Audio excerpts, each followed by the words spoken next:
Peace, family. It's your brother, Marc Lamont Hill. Welcome to the Marc Lamont Hill official YouTube channel. It is time for night school. That's right, y'all. Every single night, Monday to Friday, here on the Marc Lamont Hill official YouTube channel, we hold night school. That is where we break down the biggest ideas, the most intense debate, the hottest topic going on in the world today. We don't just do a cable news drive-by, though. We don't just have talking points and empty conversation. We don't just give shallow analysis. We don't Wikipedia stuff and then just spit it out. Now we go deep into the conversation. We have an actual deep dive conversation. It's much more like a classroom than anything else. And that's why we're here tonight. And I want to thank everybody for joining me. Hope you had a great weekend. A lot of news happening, a lot of stuff happening, and some of it we covered over the weekend with some special updates because we just couldn't wait until Monday. But even today, on Monday, lots of stuff is happening, lots of news breaking out, lots of conversations happening. And the biggest thing going on in the world today, at this moment, is the story of Julian Assange. It looks like Julian Assange is going to be free very, very, very soon, y'all. If you don't know, Julian Assange has spent years in some form of incarceration, not always a prison, not always a jail, but certainly some form of incarceration for what I would consider his attempts at journalism. He has gone for years inside of prisons or kept inside of embassies, basically trapped because he had the courage to release documents that held the United States accountable for war crimes, and that really were an effort, I think, to create greater transparency about what's going on, and not just in the United States, but around the world. We'll talk a little bit about it, but the latest update, for those that don't know, is that the Justice Department has reached an agreement with Assange to plead guilty. He's going to be pleading guilty to a single count of conspiring to unlawfully obtain and disseminate classified information. Now, the idea, he's maintained his innocence the entire time. His attorney, who I've spoken to recently, you can see that interview on Al Jazeera or on my page. Although he maintains his innocence, he has now pled guilty to avoid any further incarceration. The U.S. won't pursue any more charges, and Julian Assange will be free.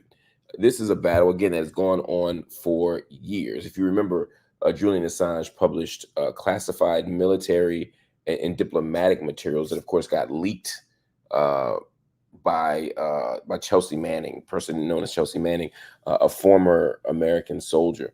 That happened 14 years ago in 2010. I can't believe how the time has passed. But the idea, again, was that the U.S. had committed war crimes, that there was a need for greater transparency about what the U.S. was doing, but also around the globe. When we think about the Iraq, what was happening in our illegal occupation and war in Iraq, but also the complicity of other nations, all of this is in the documents. It was like, there are war crimes happening in Iraq. We got to do something about it. Well, U.S. prosecutors were punishing him for leaking that stuff. They even prosecuted him under the Espionage Act. In fact, let me take a step back and say this. After the stuff was leaked, federal prosecutors said that what Julian Assange leaked back in 2010,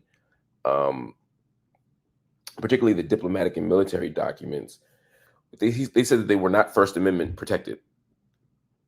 And so they convicted him of espionage. And this got ugly.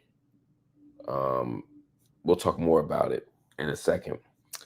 For the last 5 years, Assange has been imprisoned in Belmarsh Prison, which is the equivalent in the UK of a maximum security prison.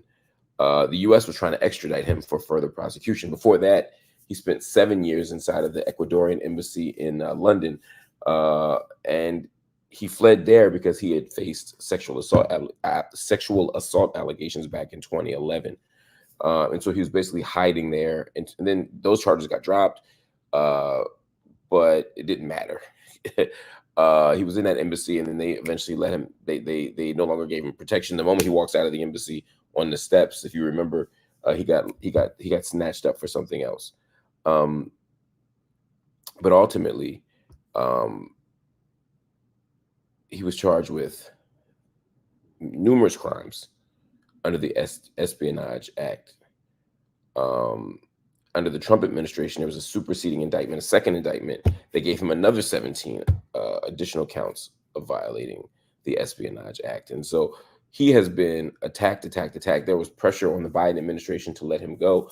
A little while back, Biden said that he saw a resolution coming, but ultimately it wasn't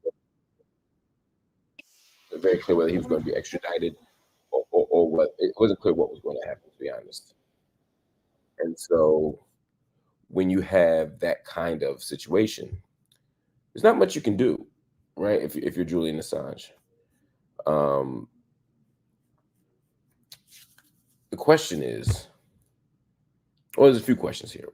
One, why now?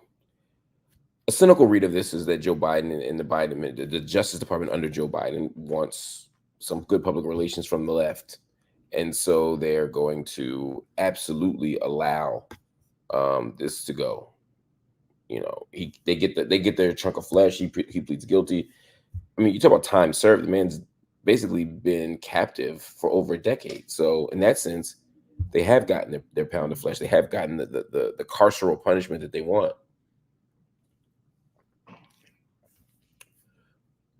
But there's bigger issues at stake, because even though Assange won't be executed or imprisoned for life, he has still spent nearly 15 years in prison for what many people consider, and not just individual journalists or individual leftists, but even major outlets like the New York Times, Washington Post, they've had these conversations. I mean, journalists have to be able to tell the truth.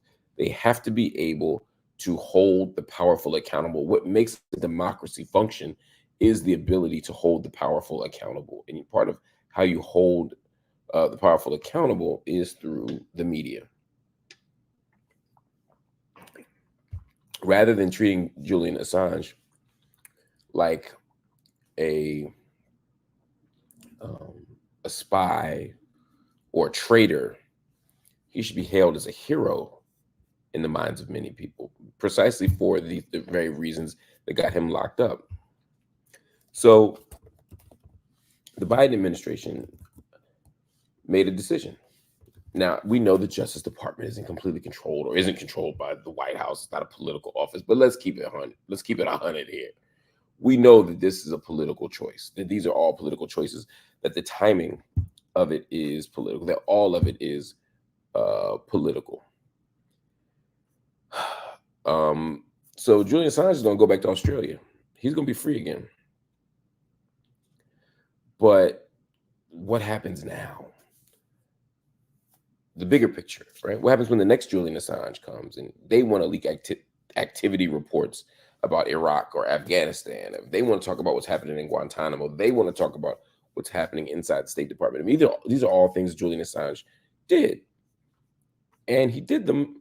I mean, who knows why he did them? I can't get into his brain and say why he did what he did, but I can say that the outcome had a net good. Now, I don't believe that, well, let's move on to another part of this. The question is, what can and what should journalists do? Journalists should be whistleblowers. Journalists should tell the truth. Now, we don't have a right to hack into people's files. We don't have a right to leak information that's not ours to leak. But we absolutely have a responsibility. We absolutely have a responsibility to tell the truth and to hold the powerful accountable. And you can't do that if you always have a worry that the government, if you say too much, it's a little too much, or you do this instead of that, you zig instead of zagging, and somehow you end up, instead of on the Pulitzer Prize shortlist, you end up on an Espionage Act subpoena or indictment.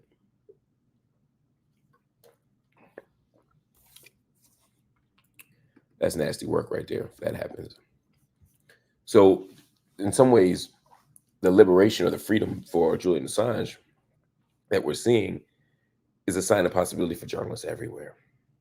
It's the only way any of this makes sense. All right, y'all. Let's move on to another story because I am absolutely fascinated by all the things Joe Biden and Donald Trump. Now, I don't necessarily care about the horse race. I think they're both terrible candidates. They're both bad for American democracy, if you want to call it that.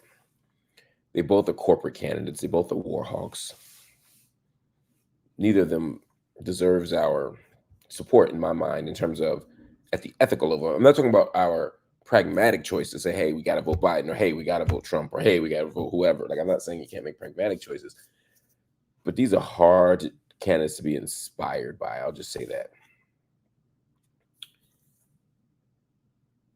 But as time gets closer to the election, we're going to see debates. And of course, we know that there will be a major debate between Donald Trump and President Biden.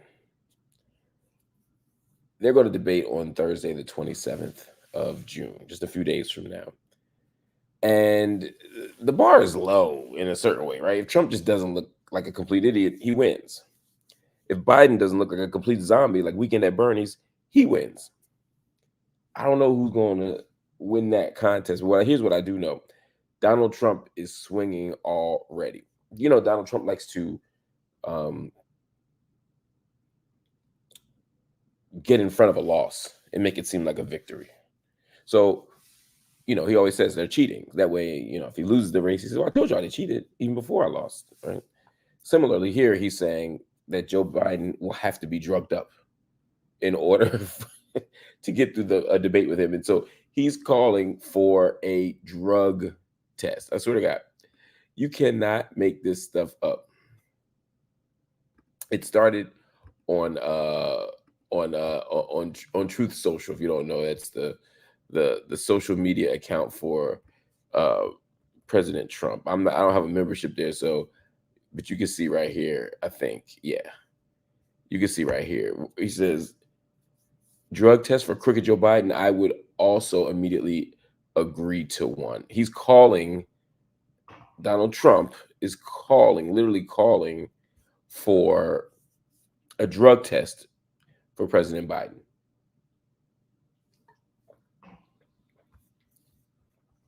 Why would he do that?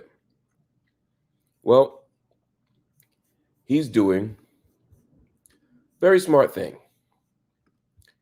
Former President Trump is saying that Joe Biden, and you see this leaking from right-wing media, from anonymous sources, and some blogs and podcasts and other idiots who are saying, you know, Joe Biden is not capable of getting through a whole night of debate, that he is on Jupiter right now. His brain just doesn't function. And the only way that he can get through this debate is to get drugged. And so Donald Trump is saying, let's take a drug test. I'll take one too. Now, we know Joe Biden is not going to agree to a drug test. Not because he's on drugs, just because he's not going to agree to a drug test. Why would he agree to a drug test with Donald Trump? It's undignified, it's silly, it's pointless. And so Donald Trump wins either way here. If he gets Biden to take a drug test, then even better, say, yeah, I made him stop taking drugs. And if he doesn't take one, then it's like, oh, if he beats me in a debate, then he was on drugs. And if I beat him in a debate, I beat the guy and he was on drugs. I mean, you literally can't lose if you're Donald Trump when you're just throwing stuff against the wall to see what sticks. And that's effectively what he's doing. It started a week or two ago when you would see these random videos leaked from right-wing media where Joe Biden is lost. They got to turn him around. He's facing the wrong direction. He's staring at birds while like a foreign leader's walking. You know, they make all kinds of stuff up. They edit clips out of context. They narrow the frame in so you can't see what's right outside of Joe, what's outside of our vision. So it looks crazier than it is, or it looks crazy when it's not. But now they're saying that he basically can't even live in the White House and function effectively, personally or privately, without drugs. That's the leak. I don't believe that that's true, but that's what they're saying is true. And this is not me caping for Joe Biden. I don't necessarily think you should vote for Joe Biden or not vote for Joe Biden. I don't feel strongly about Joe Biden, but I do feel strongly about playing fair.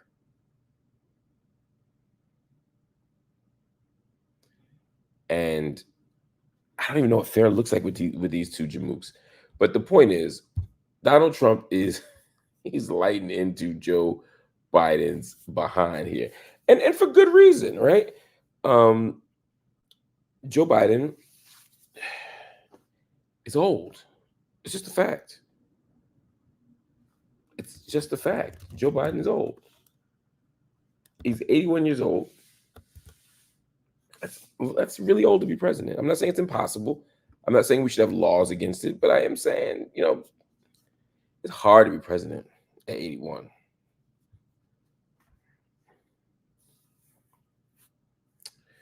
So at the end of the day, if you're 81, you probably shouldn't be running for office. You probably do need some support. But let's not forget Donald Trump is right behind. Donald Trump is old as hell too.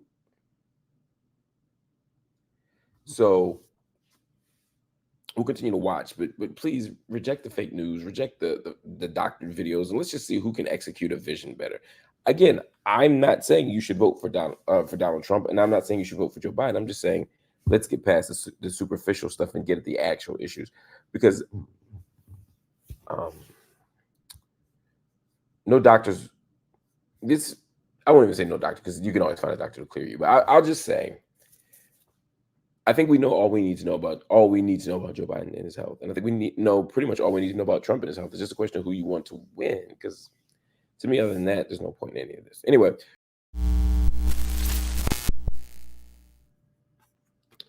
Amanda Seales is one of the most courageous, powerful, influential, thoughtful, and dynamic voices among Hollywood celebrities.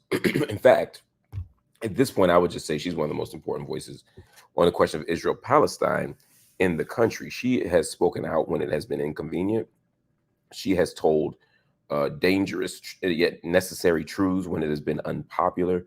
She has been at the forefront, especially among Hollywood folk, in telling the truth. On October 7th, everybody was outraged about what happened, and they were taking the side of Israel in public because, well, for lots of reasons that we've already talked about. But on October 8th, as the genocidal war on Gaza began or continued, there's been a war on Gaza for decades, but as this phase of it intensified, it took a long time for certain people in Hollywood and certain politicians in Washington to speak up and tell the truth. But Amanda wasn't one of those people. Amanda Seales, from the beginning, has been courageous on this issue, and she's paid a price for it. And I think sometimes people don't appreciate fully what the price is that people pay when they take up certain controversial, hot-button issues that place them in direct opposition to people in power and to the lobbies of the powerful. Gun control, abortion, Israel. Those are just three off the top of my head. We could also talk about environment. We talk about big oil.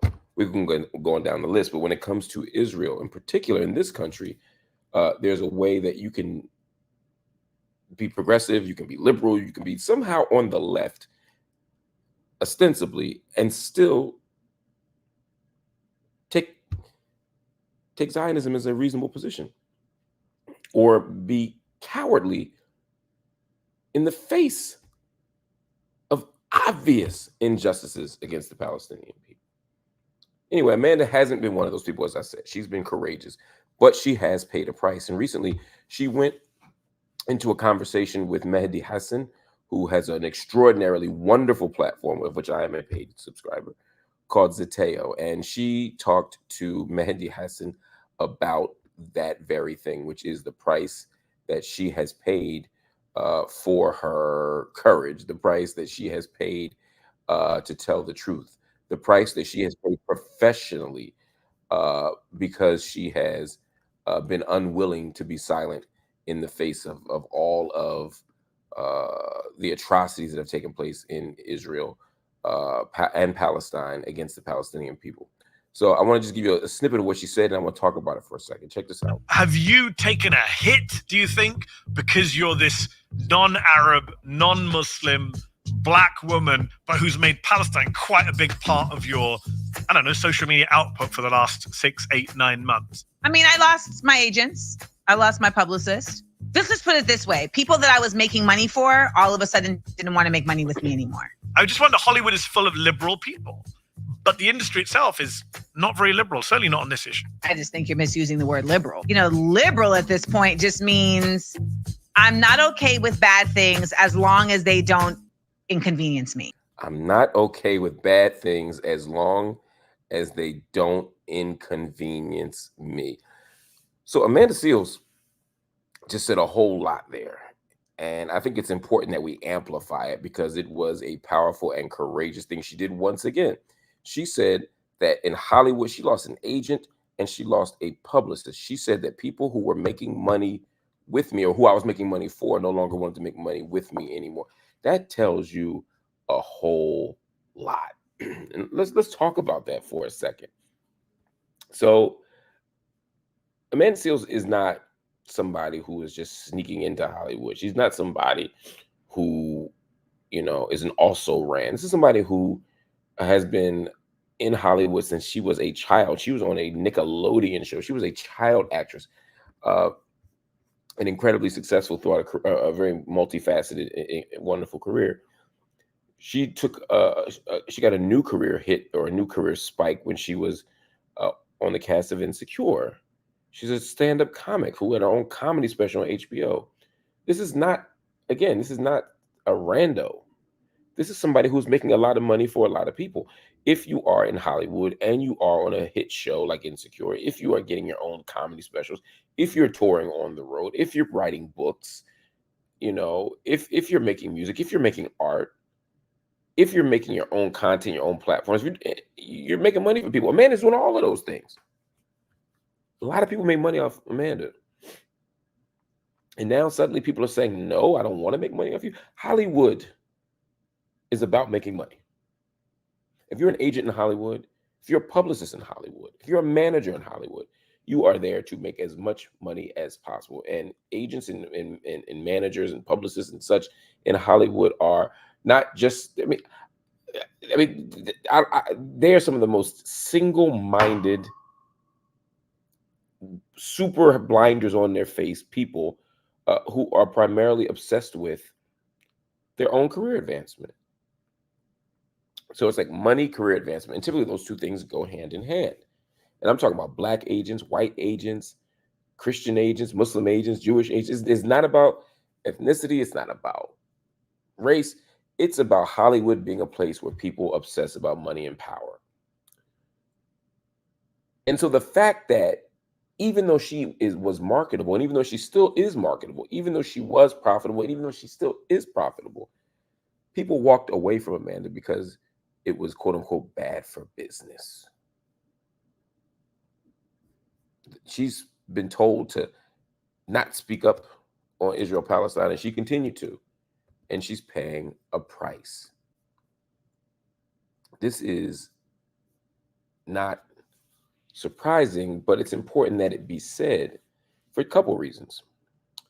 One, we have to be honest about the layout, because many of those Hollywood agents, many of those Hollywood journalists, many of those Hollywood publicists, many of those, you know, Hollywood fans even identify as Democrats. They identify as liberals. So we have to understand that liberalism in the United States, and this is what Amanda was getting at, is weak. One, it's dishonest, because even if I think that liberals are political cowards, I still expect them to hold a moral consistency. Even if I think that they don't have a sufficiently radical political vision, I still expect them to hold on to what they say they are and to who they say they are. If you say you're progressive, what's your progressive vision? It can't be one that allows for an apartheid state to exist, right? So this shows the contradictions and the shortcomings of the left, the so-called left. It does. Because those same people who brag to you that they voted for Obama, those same people who are going to vote for Biden, those same people who like to talk about how the sky is falling if Trump wins because he's just so awful they can't imagine it, are doing nothing to stop Netanyahu. The same people that are saying, I can't believe we're losing our rights. Oh my God, Trump created a Supreme Court that just has us back in the 50s and 60s. You are allowing, that's the United States government. Under Biden, the one you say is the better alternative, to continue prosecuting a 100-year war on Palestinians. Biden is underwriting that. It's not, Biden didn't do the war on Palestinians, but he damn sure isn't stopping it. And he's darn sure is enabling it with his funding, with our funding. We all are as the United States. So this is the reality. This is the reality of the liberals and the left. We also have to understand that the Israel lobby is so strong in the United States that it will, and so well resourced and so powerful, that it will invest money in ways that seem counterproductive or self-harmful, but have a long-term political vision attached to it. I'll tell you what I mean. Jamal Bowman is in the political fight of his life. Jamal Bowman is a congressman in New York. I interviewed him a couple of weeks ago here on the show. And tens of millions of dollars have been invested in his opponent, George Latimer, who's young, who's not young, who's not progressive, who's not particularly thoughtful or smart or creative or energetic or anything. But AIPAC is funding him, and he's willing to be a useful centrist. Why would you spend tens of millions of dollars as AIPAC for George Latimer? It's not because of what Latimer is, it's because of what Bowman is. They want him out because they think that he's a threat.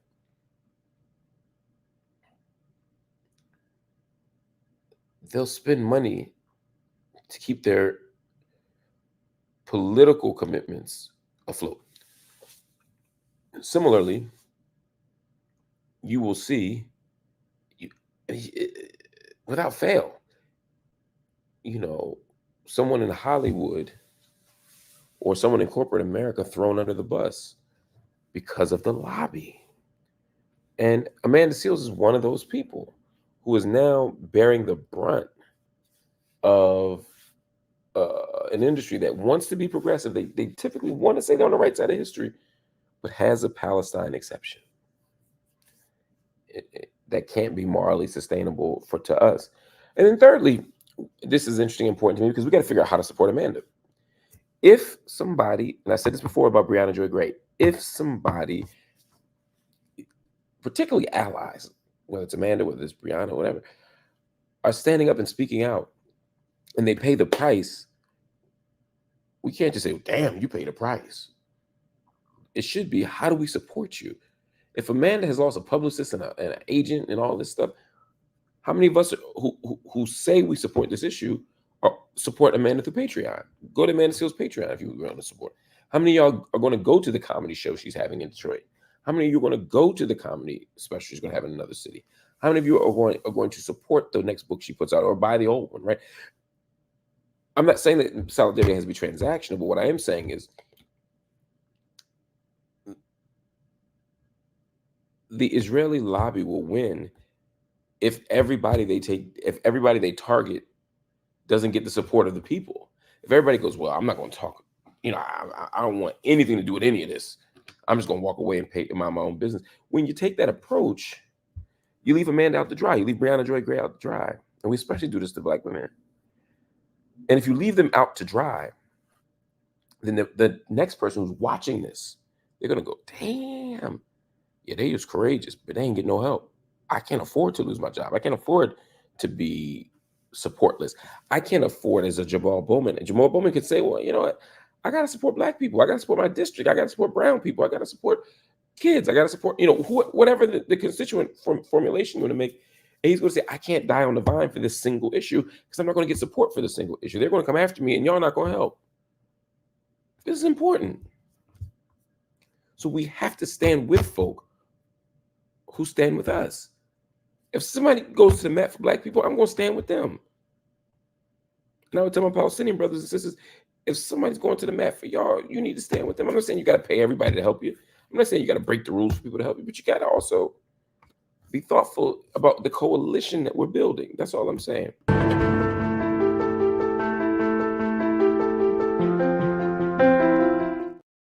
All right, family, it is time for the War on Gaza report. Today, Israel's war on Gaza has reached day 262. That's right, 262 days have passed since Israel launched its genocidal war on Gaza. And we begin our update on that war where we always begin, with the numbers.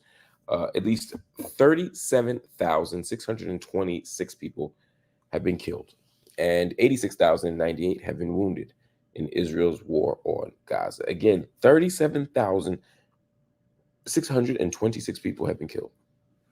And that's not counting the other 8,000 who lay under the rubble. And more than 86,000, in fact, to be exact, 86,098 people have been wounded in Gaza since Israel's war on Gaza began in October. And of course, death toll in Israel from the Hamas-led attacks stands at 1,139, with dozens of people still held captive in Gaza. As of right now, a high famine rate exists in Gaza, with more than 495,000 Palestinians experiencing what we call catastrophic food shortages.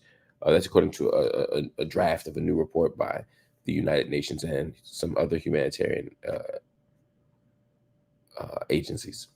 At least 10 Palestinians were killed in an Israeli attack while waiting for aid supplies in Khan Yunis, which of course is in the southern part of Gaza. That's according to medics report. Gaza has been decimated, the chief of the UN Agency for Palestinians, UNRWA, which has just been restored, sort of. He says that children are dying of malnutrition and dehydration, while food and clean water wait in trucks. Can you imagine that? People dying, babies, children dying of malnutrition and starvation.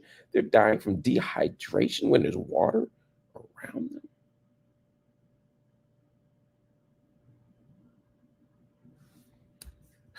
I have no words. Israeli Prime Minister Benjamin Netanyahu says that the war will continue even if a ceasefire deal is made with Hamas.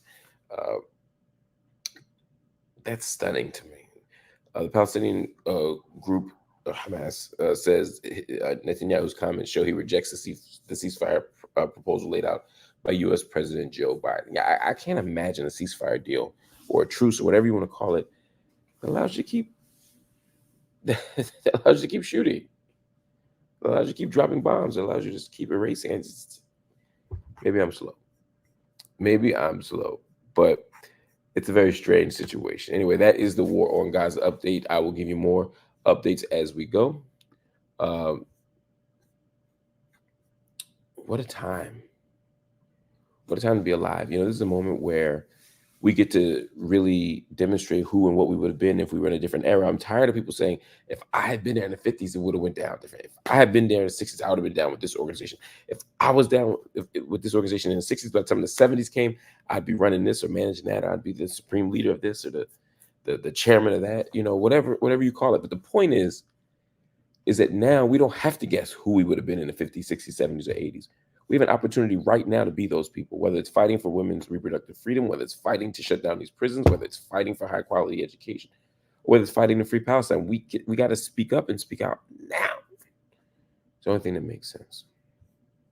All right, y'all. I want to thank you all for watching Night School. I want to thank you all for the support.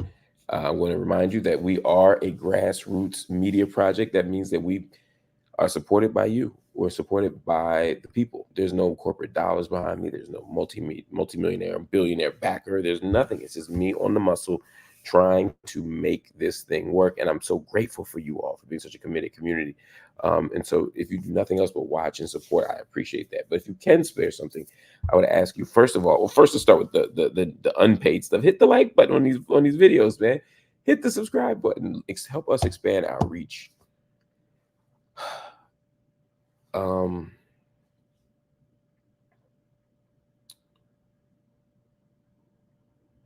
It is